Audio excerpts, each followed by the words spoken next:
Here's the problem. According to the U.S. Department of Health and Human Services, at some time in our lives, often while recovering from a serious illness or accident, almost 70% of us, that's 7 out of every 10 Americans, will require some sort of convalescent or nursing, hospice, assisted living, or custodial care. In fact, 1 out of 5 of us will require this type of care for 5 years or longer. That's why it's often referred to as long-term care. And there are more than 10 million Americans of all ages who currently require long-term care services. And the average cost of long-term care in a residential care facility is more than $6,000 a month.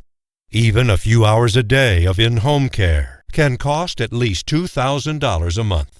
And those prices are expected to double or even triple over the next 20 years.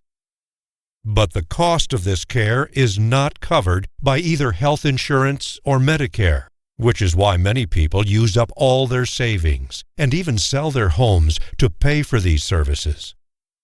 And while many of us think that long-term care is only for people in their 70s, 80s, or 90s, the fact is that 4 out of 10 people currently receiving long-term care are between the ages of 20 and 60.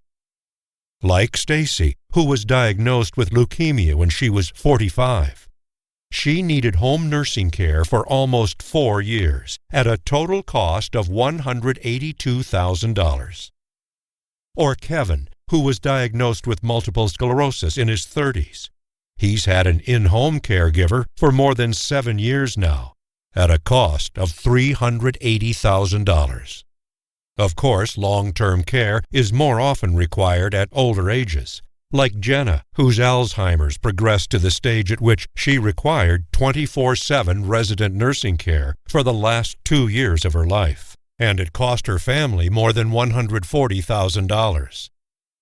Like Jenna, if we cannot afford to pay for long-term care ourselves, we must then rely on family members to either provide care to us or to pay the cost for us.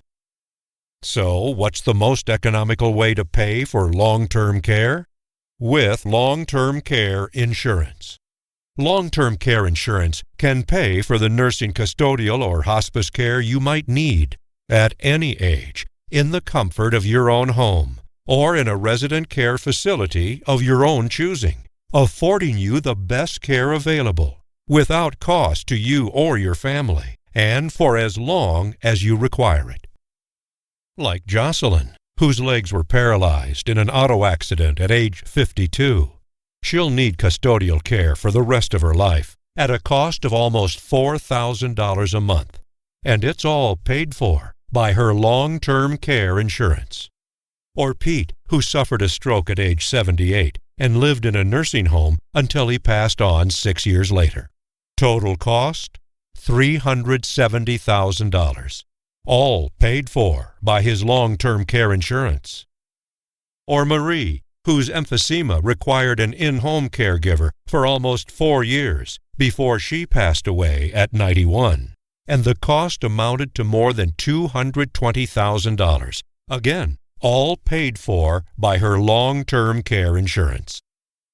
That's why more than 8 million Americans have already purchased long-term care insurance, coverage that currently pays out more than $3 billion each year to thousands of long-term care patients.